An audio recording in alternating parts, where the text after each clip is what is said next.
আমাদের পার্টিতে ডেকে নিজে ঘুমিয়ে পড়েনি তো? স্যার ও নিজের জন্মদিনের পার্টিতে কি করে ঘুমাবে? আরে ওকে কিছু বিশ্বাস নেই, 60 বছর বয়স হয়েছে। সুধীর বাইরে আয় ভাই। হ্যালো। পার্টি আজকেই তো নাকি কাল? হ্যাঁ পার্টি আজই, আই এম শিওর। আমি ওকে একবার ফোন করে দেখি।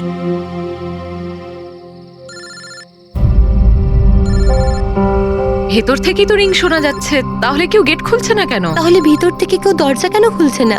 আমি বললাম না 60 বছর বয়স, এখনো বাচ্চা আছে। সুধীর,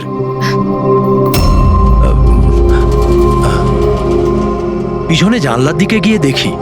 হ্যাঁ স্যার চলুন। চলুন ওদিকে।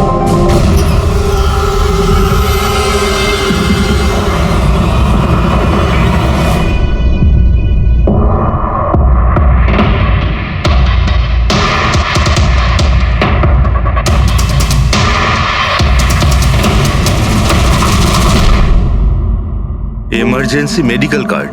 এনার আমন্ড আর শেলফিশে অ্যালার্জি আছে।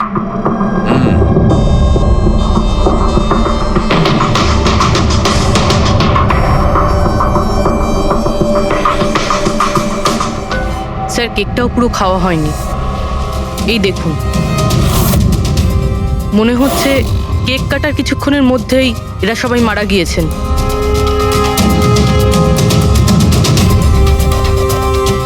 হাতাহাতির কোনো চিহ্নই নেই, সোজা গুলি করেছে।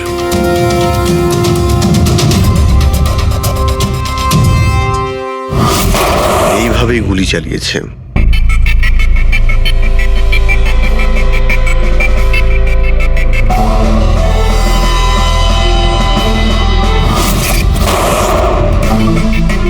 আরেকটা লাশ কোথায়? ভেতরে আছে স্যার।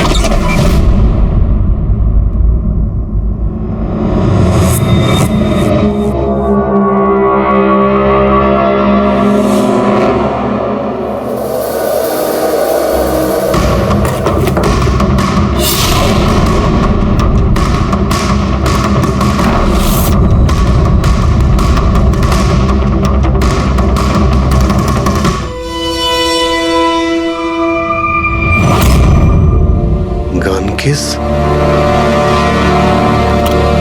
কিন্তু এ তো পুরো খালি।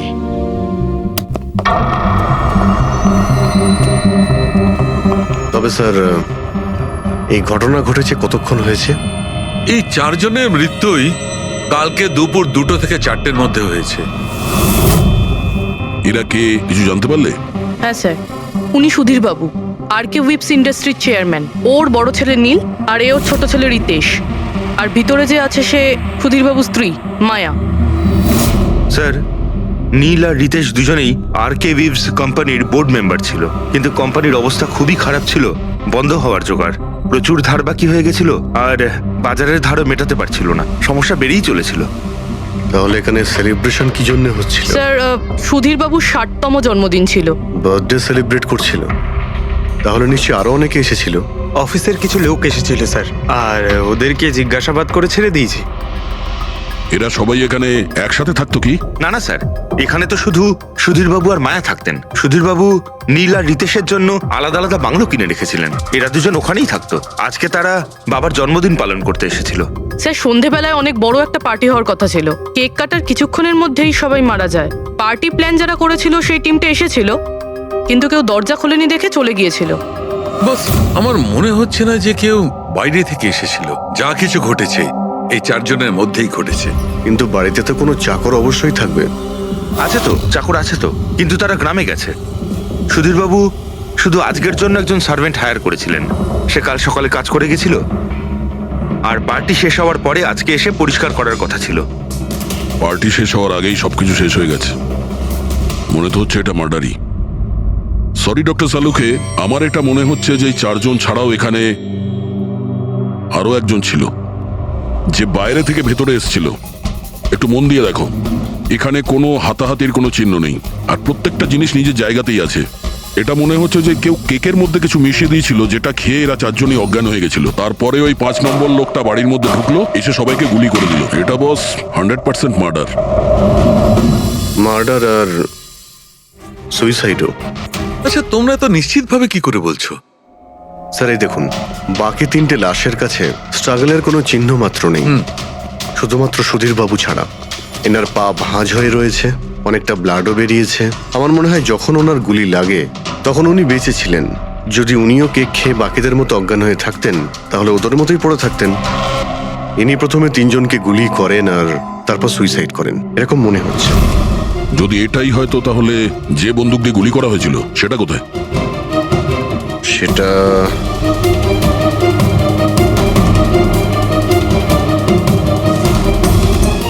এইখানে গুলি লেগেছিল, মানে মাথাতে। সুধীর বাবু যদি এইভাবে গুলি চালান তো এইভাবেই হয়তো পড়েছেন, আর তখনই হাত থেকে বন্দুকটা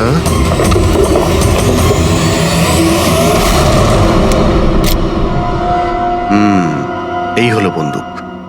স্যার এই দেখুন, রিতেশের ফোনটা পেলাম। স্যার ও কেক কাটার কিছুক্ষণ পরেই নিজের সোশ্যাল পেজে এই সেলফিটা পোস্ট করেছে। বলছিলাম না, এখানে পঞ্চম ব্যক্তি থাকতেই পারে না। কিন্তু বুঝতে পারছি না কেন, আমার এখনো সন্দেহ আছে। দেখুন, সন্দেহ করা তো আমাদের কাজ।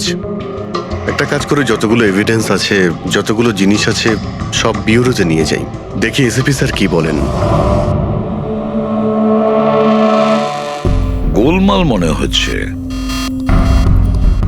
বস, আমি ওদের পেটের মধ্যে কেকের টুকরো পেয়েছি। ওই যে কেক ওরা খেয়েছিল, ওই কেকের মধ্যে সেনেটিভ মেশানো ছিল, নেশার ওষুধ।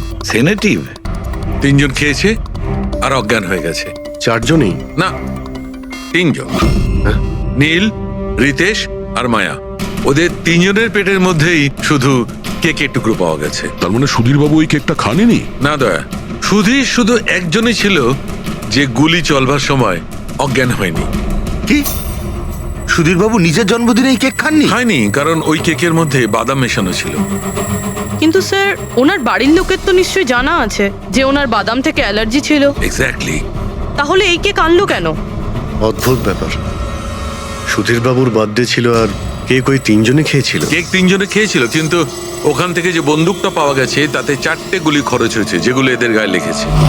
অদ্ভুত ব্যাপার যে ওর ওপর সুধীরের আঙুলের ছাপ আর আছে। ওই বন্দুকটাও তো সুধীর বাবুর নামেই রেজিস্টার করা। তো সুধীর বাবু প্রথমে ওই তিনজনকে গুলি করে আর তারপর নিজে সুইসাইড করে, কিন্তু কেন?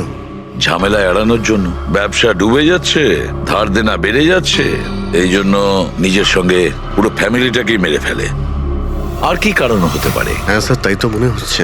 সুধীর বাবু ইচ্ছে করেই ওই বাদামওয়ালা কেক নিয়ে এসেছিল যাতে ওনাকে না খেতে হয়, আর উনি সেনেটিভ মিশিয়ে ওই কেকটা সবাইকে খাইয়ে দেন। আর অজ্ঞান হওয়ার পরে তাদের মেরে ফেলে নিজেও আত্মহত্যা করেন।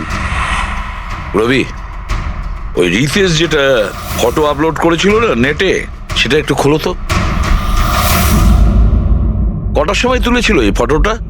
স্যার 2:05 আর আপলোড করেছিল? স্যার 2:07। সালুকে একটা কথা বলো, কেক খাওয়ার কতক্ষণ পরে ওরা অজ্ঞান হয়েছিল? 20 থেকে 25 মিনিট। মানে 2:30 না 2:35? আমার মনে হয় ওরা সবাই ওই সময়ই মারা গিয়েছিল, 2:30 থেকে 3:45-এর মধ্যে। মানে সবকিছু ঘটেছে ওই 40 মিনিটের ভেতরেই। 1 মিনিট, ওই দেখো, ওই ছায়াটা কার? ওই শ্যাডো? এই চারজন তো এখানে দাঁড়িয়েছিল, তাহলে ছায়া ওখানে গেল কি করে? সেটা ওখানে গিয়েই দেখতে হবে। এই শ্যাডোটা কার ছিল? 2:04। পর্দার পজিশন একদম ঠিক আছে তো? একদম স্যার। পজিশন নিয়ে নি। রেডি? 2:05। আরে এখানে তো কোনো ছায়া দেখতে পাচ্ছি না। তাহলে ওখানে ছায়া কোথা থেকে এলো?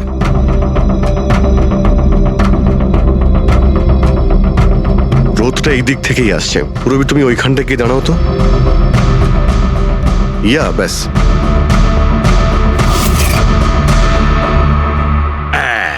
এইখানে ছায়াটা দেখা যাচ্ছে, ঠিক যেমনটা ওখানে ছিল, সেম টু সেম। আমি ঠিকই বলেছিলাম, এখানে কোনো 5 নম্বর লোক ছিল। আর সে ওখানেই দাঁড়িয়েছিল যেখানে আমি দাঁড়িয়েছিলাম। এই সেই লোকটাই হবে যে সুধীর বাবু আর তার পরিবারকে মেরেছে। আর সে আমাদের অলমোস্ট ধোকা দিয়ে দিয়েছিল যে এটা মার্ডার কাম সুইসাইড। আর ওর ছায়াই ওকে ধোকা দিয়ে দিয়েছে। কিন্তু স্যার আমরা এই ছায়ার মাধ্যমে খুনি অবধি পৌঁছবো কি করে? খুনির মেন টার্গেট ছিল সুধীর বাবু, আর সে ওই সময় ওখানেই দাঁড়িয়েছিল। নিশ্চয়ই চেনা জানাই কেউ হবে। কারেক্ট। খোঁজ নিয়ে দেখো সুধীরবাবু পার্টিতে কাদের কাদের ডেকেছিলেন।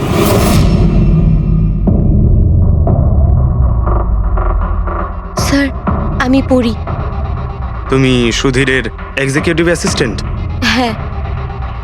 স্যার আমি Jahnavi. Marketing head. Yes sir. হ্যাঁ স্যার, আমি জগন্নাথ, আমি কোম্পানির লয়ার। আর সুধীর বাবুর পার্সোনাল লয়ারও। আগে হ্যাঁ, কিন্তু আপনারা আমার কাছে কি জানতে চাইছেন? সুধীরবাবুর কোম্পানিতে প্রায় 300 লোক কাজ করতেন, কিন্তু উনি পার্টিতে শুধু আপনাদের 3 জনকেই ডাকলেন। এরকম কিসের বিশেষ সম্পর্ক ছিল আপনাদের সঙ্গে সুধীরবাবুর? স্যার আমি আগেও বলেছি যে আমি ওনার এক্সিকিউটিভ অ্যাসিস্ট্যান্ট। তো একজন এক্সিকিউটিভ অফিসারের সঙ্গে এতটা পার্সোনাল রিলেশনশিপ? স্যার আমি ওনার শুধু কাজই না, বরং ওনার পার্সোনাল লাইফও ম্যানেজ করতাম। আই মিন পার্সোনাল আর প্রফেশনাল দুটোই। আর ওই দিনও আমি পার্টি ম্যানেজ করতে গেছিলাম, সেলিব্রেট করতে না। আর উকিল বাবু আপনি? স্যার আমি আর সুধীর হলাম ছোটবেলাকার বন্ধু। ওর বার্থডে আর আমি যাব না, এটা কি করে হতে পারে? আর আপনি, আপনাকে কেন ইনভাইট করেছিল সুধীরবাবু পার্টিতে? স্যার আমাকে সুধীর স্যার না, নীল ইনভাইট করেছিল। আমি আর নীল খুব ভালো বন্ধু ছিলাম। I see. তো আপনি ওনার পুরো শিডিউল ম্যানেজ করতেন। তো এই বার্থডে পার্টির দিন কেউ কি আসার কথা ছিল? কোনো মিটিং রেখেছিলেন আপনারা? স্যার ওই দিন ব্যাংক হলিডে ছিল, তার জন্য কোনো মিটিং বা অ্যাপয়েন্টমেন্ট ছিল না। আর ওনার বার্থডে ছিল, তাই উনি পুরো দিন ওনার ফ্যামিলির সাথেই কাটাতে চাইতেন। দুপুর 2টো থেকে 3টের মধ্যে আপনারা কোথায় ছিলেন? স্যার আমি তো আমার বাড়িতেই ছিলাম, ভ্লগ বানাচ্ছিলাম। ব্লগ? Video blog. আমার একটা ইন্টারনেট চ্যানেল আছে যেখানে আমি ভিডিও বানিয়ে আপলোড করি। স্যার আমি বাড়িতে ঘুমোচ্ছিলাম, আমার শরীরটা ঠিক ছিল না। স্যার আমি আমার ফ্যামিলির সাথে ফিল্ম দেখতে গিয়েছিলাম। আচ্ছা, কিছুদিনের মধ্যে সুধীরবাবুর ব্যবহারে কোনো পরিবর্তন দেখেছিলেন আপনারা? হ্যাঁ স্যার, আমি একটা জিনিস নোটিস করেছিলাম। স্যার আজ থেকে ঠিক 1 মাস আগে আমাদের মিটিং চলছিল।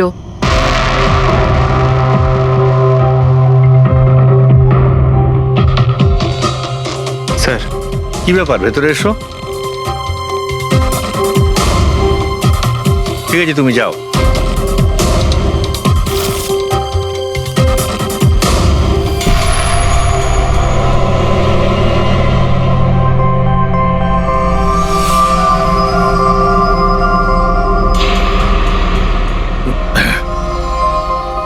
Sorry, gentlemen. Meeting is over. বাচ্চাদের পোশাক? Yes sir. আচ্ছা, আর কিছু নোটিস করেছিলেন আপনারা? কোনো অদ্ভুত কিছু? হ্যাঁ স্যার, এই 2 সপ্তাহ আগে উনি আমাকে বলেছিলেন যে উনি ওনার দলিল চেঞ্জ করতে চান। উইল বদলাতে চাইছেন কেন? জানি না স্যার, ওনার দলিলে 3 জন মানুষের নাম ছিল, একজন ওনার স্ত্রী মায়া আর 2 জন ওনার ছেলে। কিন্তু উনি চতুর্থ একজনের নাম জুড়তে চাইছিলেন, অ্যাড করতে চাইছিলেন। কি নাম ছিল ওই চতুর্থ জনের? ওনার নাম তো উনি বলেননি। আপনি কি উইলটা বদলেছিলেন? আসলে আমি পেপার সব তৈরি করে দিয়েছিলাম, ব্যাস নাম ভরে ওতে সুধীরকে সই করতে হতো।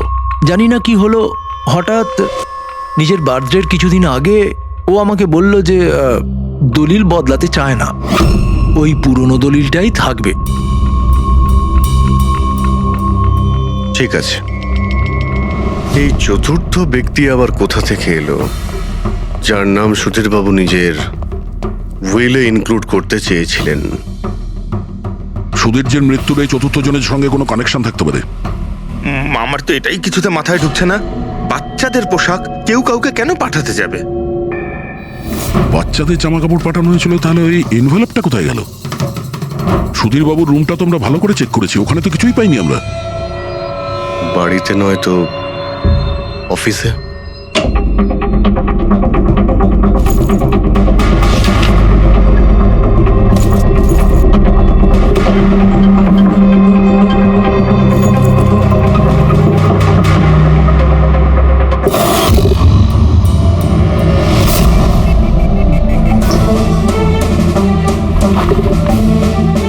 পেয়ে গেছি।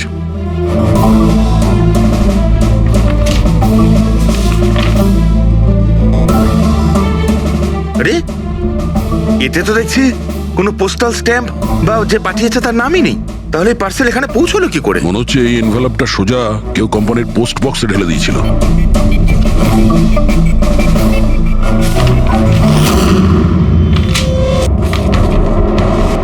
এই এনভেলপটা ডক্টর সালুকের কাছে পাঠিয়ে দিই, উনি হয়তো কিছু পেতে পারেন। ঠিক আছে। আচ্ছা, এই জাহ্নবী বলছিল যে এই পার্সেলটা দেখে মিস্টার সুধীর একদম চমকে গিয়েছিলেন। হতে পারে কোনো পুরনো স্মৃতি জেগে উঠেছিল। আর তারপর উনি কাউকে কলও করেছিলেন হয়তো। আগের মাসের কল ডিটেলস সুধীরবাবুরটা দেখি এই এনভেলপ পাওয়ার পরে সুধীরবাবু সবার আগে কাকে ফোন করেছিলেন? সুধীরের ফোন এসেছিল অনেক বছর বাদে। কি কথা হয়েছিল আপনাদের দুজনের? খুব রেগেছিল যে আমি ওকে কেন এনভেলপটা পাঠিয়েছিলাম, কিন্তু আমি তো ওকে এনভেলপ পাঠাইনি। কিন্তু কোনো কারণ তো ছিল যাতে সুধীরবাবু আপনাকে সন্দেহ করেন। হ্যাঁ, নিশ্চয়ই। ওই এনভেলপে বাচ্চার জামা ছিল। ওর মনে হয়েছিল ওটা সেই জামাটাই যেটা আমি আর সুধীর আমাদের সন্তানের জন্য কিনেছিলাম। আমাদের বাচ্চার জন্য? আমার আর সুধীরের সন্তান। 30 বছর আগে আমি আরকে ওয়েবস কোম্পানিতে অ্যাকাউন্ট ডিপার্টমেন্টে কাজ করতাম। সুধীরের বাবা সেটার মালিক ছিল। ওখানেই সুধীর আর আমার সম্পর্ক হয়েছিল। আর কিছু বোঝার আগেই আমি বুঝতে পারি যে আমি সুধীরের সন্তানের মা হতে চলেছি। তো আপনাদের দুজনের বিয়ে হয়নি? না, হয়নি। সুধীর তো কথা দিয়েছিল, কিন্তু ওর প্যারেন্টস রাজি হয়নি, কারণ আমি ওদের স্টেটাসে ছিলাম না। ওনারা তো সুধীরের বিয়ে অনেক বড়লোক বাড়িতে আর সেম স্টেটাসে করতে চেয়েছিলেন। তারপরে ওর প্যারেন্টস আর ফ্যামিলি খুব চেষ্টা করেছিল ওকে, আমাকে, এমনকি আমার ফ্যামিলিকেও বোঝানোর জন্য যে আমি বাচ্চাটাকে নষ্ট করে দিই। আমিও ঠিক করেছিলাম যে যাই হয়ে যাক আমি আমার সন্তানকে জন্ম দেবই। 15ই মার্চ 1990 সালে আমার সন্তান এই পৃথিবীতে এসেছিল, কিন্তু সেই রাতেই ও মারা গিয়েছিল। যে বাচ্চাটাকে কোলে নিয়ে আদর করছিলাম, ছোট ছোট জামা কাপড় পরাচ্ছিলাম, কিচ্ছু করতে পারিনি আমি। আমি ভেবেছিলাম যে এরকম সময় তো সুধীর আমার পাশে থাকবে, আমাকে সাপোর্ট করবে, কিন্তু ও তো এর আগেই আমার সাথে কথা বলাটাও বন্ধ করে দিয়েছিল। আর ওই মাসেই ও মায়াকে বিয়েও করেছিল। তো সেই জন্যই আপনি আজ অব্দি বিয়ে করেননি আর এখানে একাই থাকেন? হ্যাঁ। সুধীরবাবু আপনার সঙ্গে যা যা করেছেন তার জন্যে খুব কষ্ট হয়েছে আপনার হয়তো। খুব ঘেন্না করতেন ওকে? আমার থেকে বেশি ঘেন্না ওকে আর কেই বা করতে পারে। উনি আপনাকে আপনার অধিকার দেয়নি, আপনি সম্পত্তিতে ভাগ চাইলেন, আর যখন সম্পত্তি উনি আপনাকে দিলেন না তখন আপনি রেগে গেলেন আর মেরে দিলেন ওকে। আমি ওকে মারিনি, আর আমি ওকে কেন মারবো? আমি তো চেয়েছিলাম যে ও বেঁচে থাকুক আর সারা জীবন কষ্ট পাক। যেদিন সুধীরবাবু মারা যান সেদিন দুপুরবেলা আপনি কোথায় ছিলেন? আমি বাড়িতেই ছিলাম। আপনার কাছে কোনো উইটনেস বা প্রমাণ আছে? কোনো প্রমাণ নেই। হ্যালো, হ্যাঁ স্যার। ওকে স্যার, হ্যাঁ এখানেই আছেন, আমি বলে দিচ্ছি। হ্যাঁ, ইয়েস স্যার। স্যার সালুমকে স্যার ফরেন্সিকে ডাকছেন তাড়াতাড়ি। বলছিলেন যে কিছু ওই এনভেলপটাকে যখন আমি ভালো করে পরীক্ষা করলাম তাতে কোনো ফিঙ্গারপ্রিন্ট তো পাইনি, কিন্তু ওই এনভেলপ থেকে আমি ডিএনএ এর জন্য স্যাম্পল পেয়ে গেছি। যে ওই চিঠিটা পাঠিয়েছে সে মনে হয় মুখ দিয়ে থুতুর সাহায্যে ওটাকে সেঁটে দিয়েছে। আর এইভাবে ওই এনভেলপ থেকে আমি স্যালাইভা স্যাম্পল পেয়ে গেছি, যার থেকে ডিএনএ টেস্ট করতে পারবো। কিন্তু ডক্টর, ডিএনএ টেস্টিং এতে তো 4 থেকে 6 সপ্তাহ লাগবে। হ্যাঁ, আর আমি 5 দিনের জন্য যাচ্ছি দিল্লি এক কনফারেন্সে, কিন্তু তার আগে আমি কিছু প্রাইমারি টেস্ট করিয়ে নিয়েছি। তো স্যার আপনি এই টেস্ট থেকে কি পেলেন? এই টেস্ট থেকে আমি জানতে পেরেছি যে এটা যার ডিএনএ হোক না কেন তার ডিএনএ সুধীরবাবুর ডিএনএ এর সঙ্গে ম্যাচ করছে। কি? তার মানে এই যে, তার মানে হচ্ছে এইটা যে এই চিঠিটা পাঠিয়েছে সেটা সুধীরবাবুর কোনো রক্তের সম্পর্কের লোক। তার মানে সুধীরেরই নিজের কেউ সুধীরকে ব্ল্যাকমেল করছে, কিন্তু কে কে হতে পারে? স্যার অদিতির পেটে যে বাচ্চাটা ছিল সেটা তো মরা অবস্থায় জন্মেছিল। হ্যাঁ, আর রইল বাকি সুধীর বাবুর 2 ছেলে নীল আর রিতেশ। ওরা দুজন আবার সুধীর বাবু আর অদিতির গোপন রহস্যটা জেনে ফেলেনি তো? হতে পারে তার জন্যই ব্ল্যাকমেল করছিলেন বাচ্চাগুলোর পোশাক পাঠিয়ে। আচ্ছা স্যার, ওই যে বাচ্চাদের পোশাক পেয়েছিলাম, ওগুলো কি সত্যি পুরনো নাকি ময়লা টয়লা করে পুরনো দেখানোর চেষ্টা করা হয়েছে? আমি ওগুলোকে স্পেশালাইজড ল্যাবে পাঠিয়ে দিয়েছি চেক করার জন্য, তাড়াতাড়ি জানা যাবে। আচ্ছা, পুরবি সুধীর বাবুর ছেলের ব্যাপারে কি জানতে পেরেছো? কি করতো ও? স্যার 1 বছর আগে সুধীর বাবু নিজের কোম্পানিতে নিজের ছেলেদেরকেই বোর্ড মেম্বার বানিয়েছিলেন, আর তারপর থেকেই কোম্পানি লসে যেতে শুরু করলো। ওরা কোম্পানির টাকা নিয়ে নিজেরাই নয়ছয় করতো, দামি দামি গাড়ি, প্রচুর শখ মেটাতো, সবকিছু করতো, শুধু কাজ বাদ দিয়ে।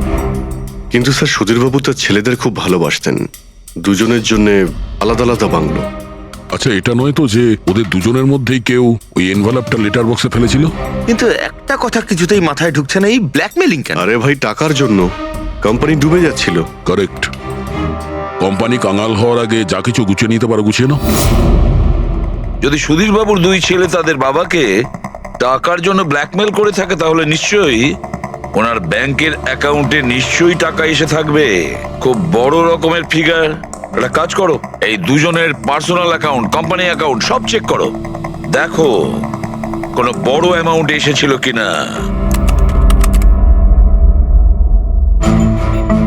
স্যার স্যার কিছু পেয়েছি স্যার।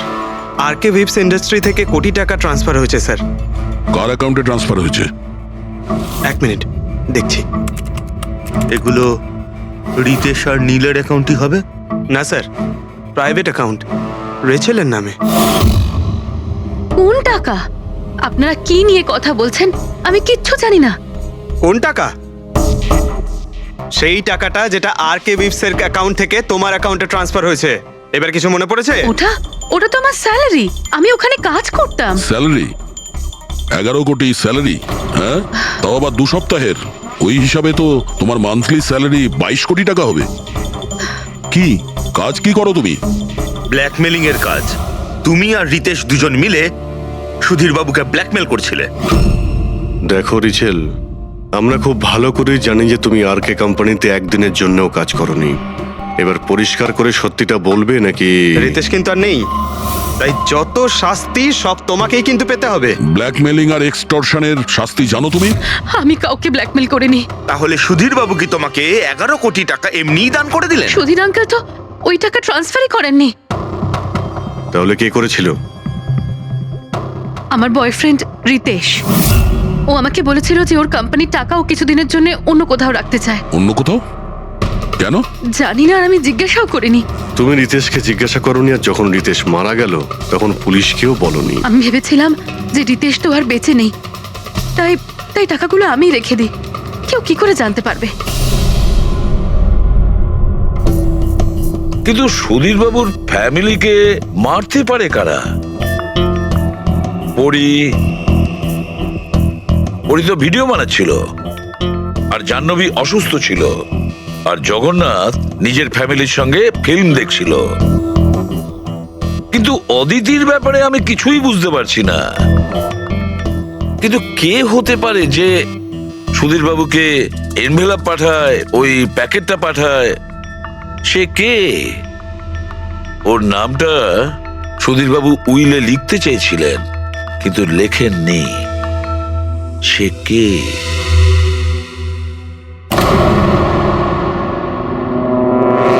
প্রেমের দ্বিতীয় কেকটা কোথা থেকে আসলো? হ্যাঁ স্যার, এখানে দুটো কেক। সেটাই তো, যখন বার্থডে ছিল সুধীর বাবু তার নিজের ফ্যামিলির সঙ্গে, ছোট কেকটা কেন কাটতে যাবে যেখানে এত বড় কেকটা রয়েছে এর সামনে? স্যার, যাতে ও রাতে পার্টিতে বড় কেক খেতে পারে। আরে ভাই, সুধীরবাবু কি 18 বছরের বাচ্চা ছিল নাকি যে নিজের বার্থডেতে দুটো কেকের অর্ডার দেবে? স্যার, হতে পারে এই কেকটা ওনাকে কেউ গিফট করেছে, এই কিন্তু বাদামওয়ালা কেক। সেটা তো বক্সে নিয়ে আসবে, আর তার উপরে কেক শপের নামটাও লেখা থাকবে। না স্যার, ওখানে তো আমরা কোনো বক্স পাইনি। ছিল না? হতে পারে কেউ এই কেকটা বাড়িতে বানিয়েছে, সেই জন্যই আমরা ওখানে বক্স পাইনি। কিন্তু এই আমন্ড দেওয়া কেক পাঠালোটাকে? স্যার, হ্যাঁ, স্যার আমি জাহ্নবীর সোশ্যাল প্রোফাইল চেক করছিলাম। স্যার, এখানে ওর অনেক ছবি আছে যেখানে ও কেক আর পেস্ট্রি বেক করছিল। বেকিং ও খুব পছন্দ করে। হ্যাঁ আমি বেকিং পছন্দ করি, তাতে কি? তো কিছু না, তুমি বাদামওয়ালা কেক বানিয়েছিলে না সুধীর বাবুর জন্য? আমি যখন জানি যে ওনার বাদামে অ্যালার্জি, তাহলে আমি ওনার জন্য বাদাম কেক কেন বানাবো? কারণ তুমি চাইছিলে যে উনি কেকটা না খান, যদি খেতে অজ্ঞান হয়ে যেত না। আর তুমি চাইতে যখন তুমি ওকে মারবে তখন যেন ওর জ্ঞান থাকে, কষ্ট পায় তোমার সামনে, প্রাণ ভিক্ষা করে, তাই না? আরে আমি সুধীর আঙ্কেলকে কেন মারবো? তুমি কেকের মধ্যে সেনেটিভ মেশাওনি রিতেশ, নীল আর মায়াকে মারার জন্য? আপনারা এইসব কি বলছেন বলুন তো? ব্যাস ব্যাস, অনেক হয়েছে। তুমি বলেছিলে না যে ওই দিন তুমি অসুস্থ ছিলে আর বাড়িতেই ছিলে? কোথাও তুমি যাওনি। তুমি পার্টিতে কিভাবে গিয়েছিলে কিনা পার্টিতে? আমি সত্যি 2-3 পর্যন্ত ঘুমিয়েছিলাম। তারপর ঘুম থেকে ওঠার পর আমার মনে হলো যে আমি একটু বেটার ফিল করছি, আর তাই আমি পার্টিতে চলে যাই। এতে আমার কি অন্যায়? তুমি যদি রাত 2টা থেকে 3টে অবধি সত্যিই ঘুমিয়েছিলে, তাহলে 2:30টার সময় যখন সুধীর বাবু মারা যান, তখন তোমার মোবাইল ওনার ঘরের সামনে গেল কি করে? দেখো জাহ্নবী, মিথ্যে বলে কোনো লাভ নেই। আমরা তোমার মোবাইলের রেকর্ড চেক করে দেখেছি। যে সময় সুধীর বাবু মারা যান সেই সময় তোমার ফোনের লোকেশন ওনার বাড়ির কাছেই ছিল। এবার সত্যি বলবে নাকি আরো টাইম ওয়েস্ট করতে চাও? আমি আর নীল একে অপরকে ভালোবাসতাম। আমরা ভেবেছিলাম যে নীলের বাবার বার্থডে, আমাদের কাছে একটা ভালো সুযোগ ছিল ওনাকে আমাদের ব্যাপারটা বলার, আর সেই জন্যই আমি ওখানে যাই। ওখানে গিয়ে নীলকে অনেকবার কল করি, প্রায় 1 ঘন্টা ওখানে ছিলাম আমি, কিন্তু নীলের কোনো কল আসেনি। আমি ভেবেছিলাম নীল হয়তো সময় পাচ্ছে না আমাকে কল করার। মিথ্যে কথা। তোমার মনে হয়েছিল নীল তোমাকে ঠকাচ্ছে, সেই কারণে তুমি ওকে আর ওর পুরো ফ্যামিলিকে মেরে দিয়েছো। আপনারা কি বলছেন বলুন তো? আমি বেকিং করতে ভালোবাসি, তার মানে তো এটা নয় যে খুনটা আমি করেছি। ইন্টারনেটে রেসিপি দেখে তো যে কেউ কেক বানিয়ে ফেলতে পারে। কেক বানানো কি এমন কঠিন কাজ? আর রিতেশের গার্লফ্রেন্ড রেচেল, ও তো বেকিং করে। আপনারা ওকে কি কেন কিছু জিজ্ঞেস করছেন না? সবাইকে জিজ্ঞেস করবো আমরা। ডাকো সবাইকে। ভীষণ ইন্টারেস্টিং কেস এটা। এরকম খুব কম হয় যে এতজনের কাছে একটা লোকের প্রাণ নেওয়ার জন্য সুযোগও আছে আর মোটিভও আছে। আপনারা আবার? আরে স্যার, আমি কেন মারবো ওনাকে? আপনি নীলকে বিয়ে করতে চেয়েছিলেন, ওর ফ্যামিলির লোকেরা রাজি হয়নি। এ তো খুব বড় একটা কারণ খুন করার। আর সুধীর বাবুর ফ্যামিলির জন্য আত্মমর্যাদা, সোশ্যাল স্ট্যাটাস অনেক গুরুত্বপূর্ণ ব্যাপার ছিল। এর সবচেয়ে বড় এক্সাম্পল অদিতি দেবী। আর সুধীর বাবু এই নিজের সম্পত্তি আর স্ট্যাটাসের জন্য আপনার জীবন নষ্ট করে দিয়েছেন। তাহলে আপনার থেকে বেশি ঘৃণা আর কে করতে পারে? আমার কাছে পয়সার কোনো মূল্য নেই, আর না কোনো বিষয়ে রিগ্রেট। আফসোস তো তোমার হওয়ার কথা রাচেল। এখানে তো 5,000 টাকার জন্য মানুষকে খুন করে, আর তুমি তো বসে বসে 11 কোটি টাকা পেয়েছো। আর আপনি? আপনার হাতে তো সুধীর বাবু তার লাইফের রিমোট কন্ট্রোল দিয়ে দিয়েছিল। আপনি সবই জানতেন ওনার ব্যাপারে। এটাও জানতেন যে উনি ওনার গানটা কোথায় রাখেন। দেখুন, আপনাদের যা ইচ্ছে বলতে পারেন। আমি আপনাকে আগেও বলেছিলাম যে আমি সেদিন ঘরে ভিডিও ব্লগ বানাচ্ছিলাম, চাইলে আমার ফোনও চেক করতে পারেন। হ্যাঁ হ্যাঁ, নিশ্চয়ই। ওই দেখি, জানা তো যাবে কিভাবে ভিডিও ব্লগ বানানো যায়।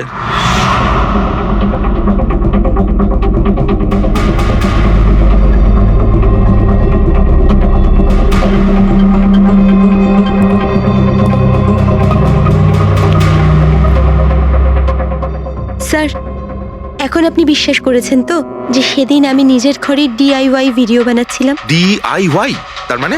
Do it yourself. স্যার, আমি প্রত্যেকদিন নিজের ইন্টারনেট চ্যানেলে মানুষদের দৈনন্দিন কাজের ইজি পদ্ধতি দেখাই। Do it yourself. স্যার, হ্যাঁ, নিউজ পেপারটা দেখুন, ডেটটা ওই একই। হ্যাঁ সেটাই তো আছে। মানে ভিডিও ওই দিনই শুট করা হয়েছিল?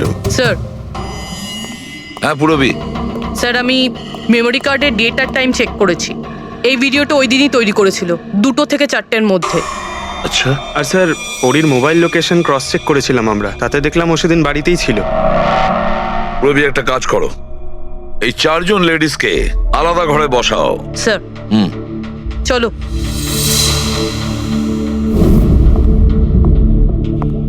স্যার, কি ভাবছেন আপনি?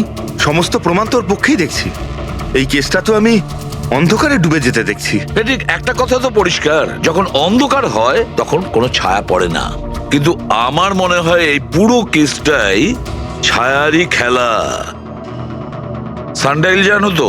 সানডাইল এই জিনিসটা আসলে সূর্যের আলো কোন দিকে যায় সেই অনুযায়ী টাইমটা দেখায়। হ্যাঁ, সানডাইল এমন একটা জিনিস যেটা থেকে আমরা আকাশের সূর্যের পজিশনটা বুঝতে পারি, যেটা থেকে আমরা সময়টা আন্দাজ করতে পারি। এবার দেখো, আমাদের পৃথিবী ঘুরতে থাকে আর সেই জন্য সূর্যের অ্যাঙ্গেলটাও বদলে যায়, যেটার কারণে সানডাইলে ছায়ার পজিশনটা বদলাতে থাকে। এটা তো মাথায় ঢুকে গেছে স্যার, কিন্তু এটার এই কেসটার সাথে কি সম্পর্ক বলুন এর তো? সঙ্গে সম্পর্ক আছে ফেডরিক। পরি, এই পুরো প্রমাণগুলোই আমরা পরীর কাছ থেকে কালেক্ট করেছি। পরি সে এমন একজন কেউ পুরো এভিডেন্স গুলো ম্যানিপুলেট করতে পারে, মেমোরি কার্ডের ডেটটাও চেঞ্জ করতে পারে, পুরো এভিডেন্সেস কন্ট্রোল করতে পারে, কিন্তু সূর্যকে কন্ট্রোল পরি করতে পারে না। ভুলে যেও না যে সূর্য কোনো সময়ই ভুল সময় সে দেয় না।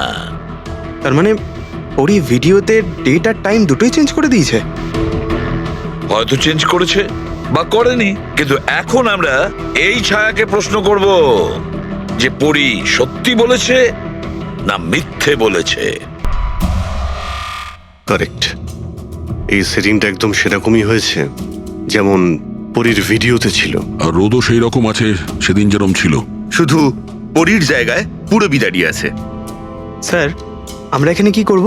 আগামী 6 ঘন্টা পর্যন্ত পুরবীকে এইভাবেই দাঁড়িয়ে থাকতে হবে যেভাবে ভিডিওতে পরী দাঁড়িয়েছিল।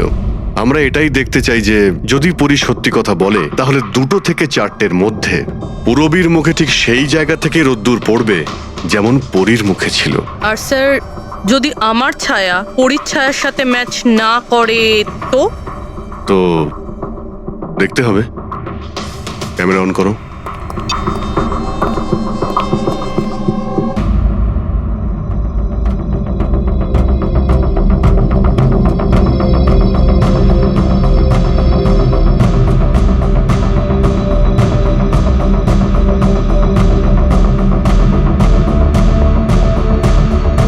চলো, গুড। ওকে পুরবী, রিল্যাক্স। আচ্ছা, কি আছে এই ভিডিওতে? আরে দেখতে দাও ভাই।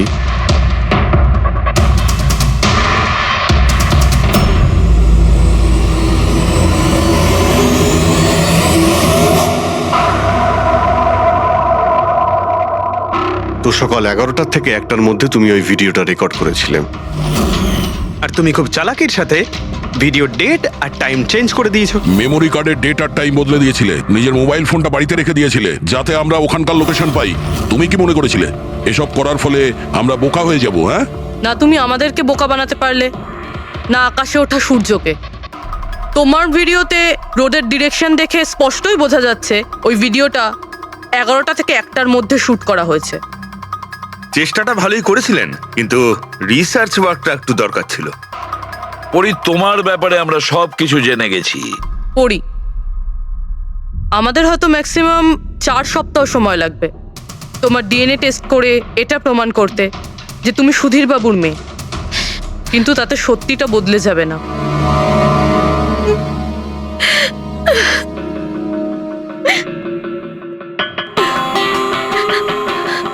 আমি ওনাকে মারতে চাইতাম না, একদমই মারতে চাইতাম না ওনাকে।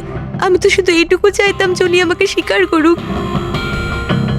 ছোট থেকে এখনো অবধি আমি অনাথ আশ্রমে বড় হয়েছি, তার জন্য একটা ফ্যামিলি চাইতাম আমি। তুমি সুধীর বাবুর ব্যাপারে জানতে পারলে কিভাবে? ওই আমার ছোটবেলার জামা কাপড়ের জন্য। ওই জামা কাপড়ে হসপিটালের কার্ড ছিল, উনি ওটা বের করতে ভুলে গেছিলেন। ওই কার্ডে বাবার নাম্বারও ছিল।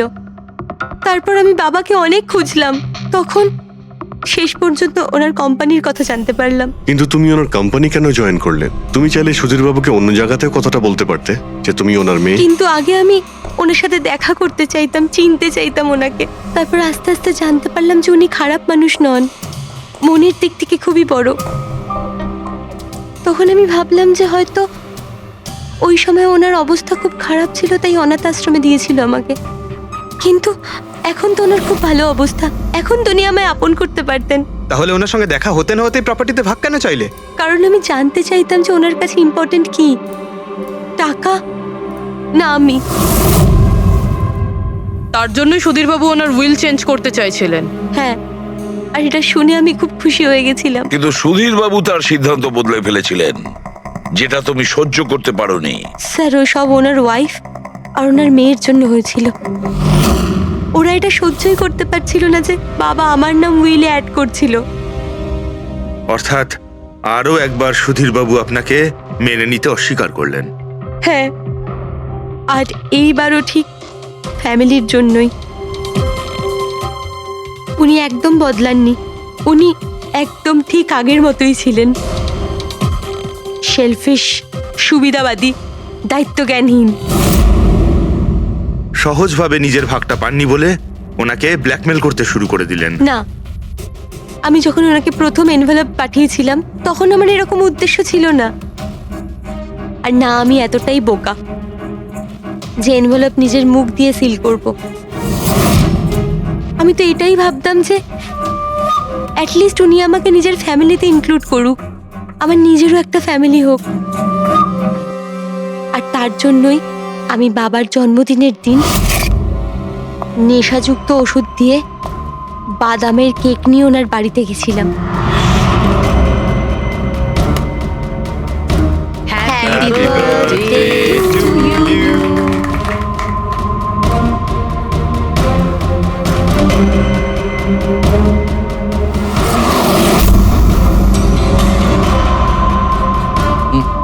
আমার অ্যালার্জি আছে।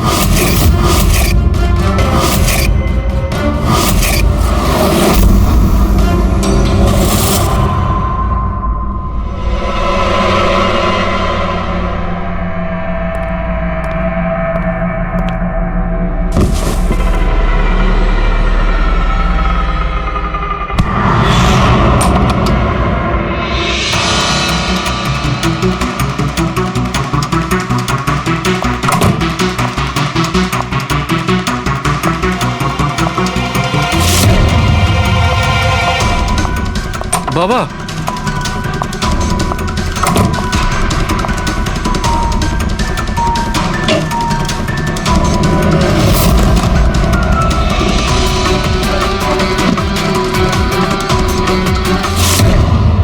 তুমি সুধীরবাবুর পুরো ফ্যামিলিকে মারতে চেয়েছিলে না?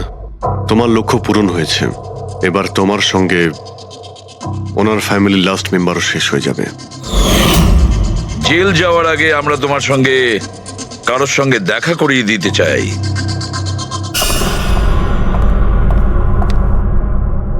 ইনি অদিতি দেবী, তোমার মা। মা, আপনাকে মিথ্যে বলা হয়েছিল যে আপনার সন্তান মৃত জন্ম নিয়েছিল।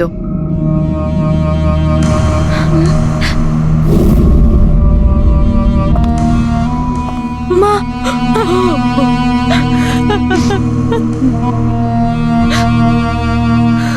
ওর এই সুধীর বাবু আর তার ফ্যামিলিকে শেষ করে দিয়েছে। আমরা দুঃখিত, আপনারা দুজন আবার বিচ্ছিন্ন হয়ে যাচ্ছেন।